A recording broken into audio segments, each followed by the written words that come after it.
That's it, Marla, baby. Hang it out, Marla. Oh, soul, Marla, that is soul.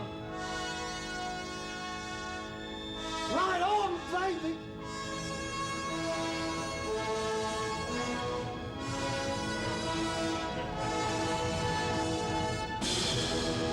What?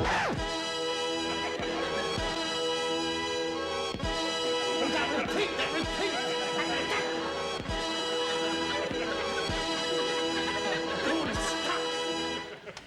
Oh, Marla.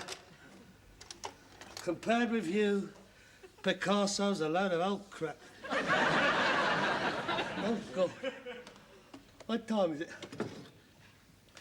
12:30. Oh, well. That's the late night movie up the spout. Oh. I was looking forward to that. We don't get enough George Formby films. Oh, make the woo. He got the naughty eye that flickered. You should see him flicker when he's dining, lady.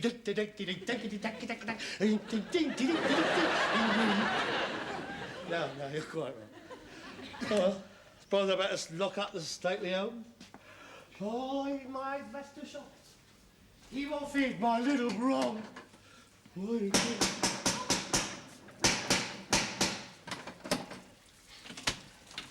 What's that you leave me out here in the pouring rain? You want me to get pneumonia, don't you? Please, God, I didn't know you were... No umbrellas up in the house, it's bedlock. Anyway, it's 12:30 at night. Where have you been till this time of night? For the last quarter of an hour, I've been standing out there knocking the door down. I didn't hear you. Now, you was asleep, weren't you? That bleeding horrible music blaring out. Horrible? Marla? Make Ken Russell strike you dead. Where's your front door key, anyway? In there somewhere. I'm not carrying that bunch round with me in this weather. If I was struck by lightning, I'd have had it. You were late home. I waited till 8. Where were you? I called in Skinner's Arms for a drink on the way home. And left the horse out in the pouring rain? No, I didn't. I took him in the saloon bar and I bought him a pint of bitter and a packet of crisps. He knows what his right leg's for, don't you worry. That God, I left him outside. Blimey, he's got hair, hasn't he? He don't get as wet as I do. Poxy weather. 3 solid days it's been raining. It's all them Indians over here. They brought the monsoons with them. They're all moaning round the corner in Calcutta Crescent. I think they're afraid their crops will get washed away. Gold Oak Road's flooded. I know. I've just been down it, haven't I? Them bus drivers, they see a puddle and they go straight through it. The waves went right over the top of my umbrella.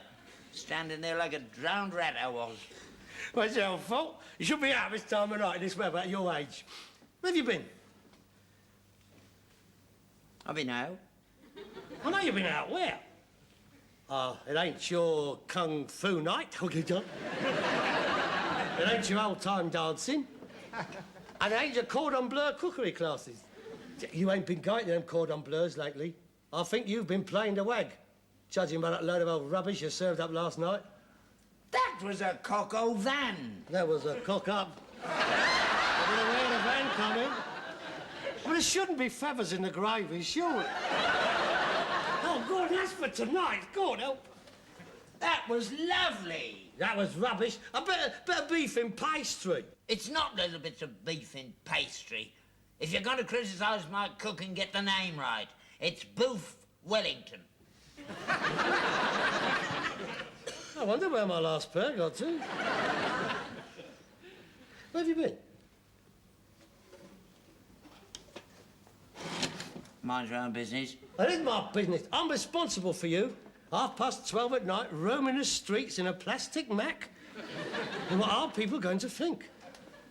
They ain't got over Jack the Ripper around here. Look, I've been sat here sick with worry. I mean, supposing you was ill, supposing you was knocked down by a bus. They don't knock me down, they just go through the puddles. Yeah, put that right through your puddles if you don't own up. Now, come on, where have you been? Oh, I suppose you'll break me down eventually. I might as well tell you now. I've been to a spiritualist meeting. You've been where? To a spiritualist meeting.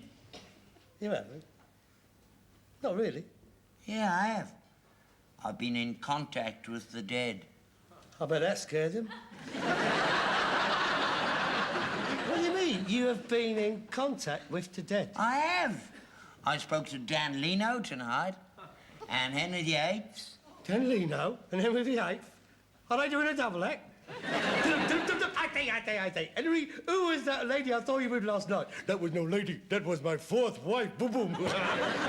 You don't believe me, do you? Of course I don't believe you. Well, it's true. I was at a seance down the Gold Hawk Road. Oh, well, that explains it. I mean, Henry VIII was always up and down the Gold Hawk Road.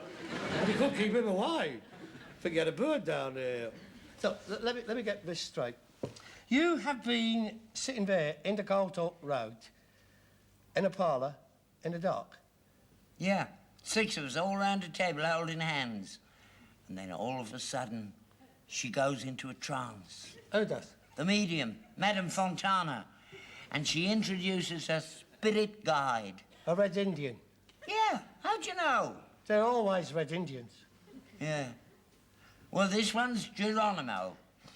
And he says, I have somebody here who would like to speak to all of you there. And then this voice says, Good evening. This is Henry VIII speaking, and tonight is my guest night. I'd like you to give a big hand to my first guest and your friend of my friend, Dan Leno. yes, you're not going to take it seriously. I'm going to bed. Don't have nonsense. You don't believe it, do you? A voice comes on and says he's Henry VIII. I mean, if he said he was Christopher Columbus, you'd have believed him. No, I wouldn't. Because I met him last week. Yeah, very nice he was. Yeah, I got on well with Chris. Christopher Columbus spoke to you? That's right. In English, of course? Yeah, as a matter of fact, yeah. In a Cockney accent? No, he had an American accent. I see. He's born in Genoa 500 years ago, and he's got an American accent. That's very reasonable.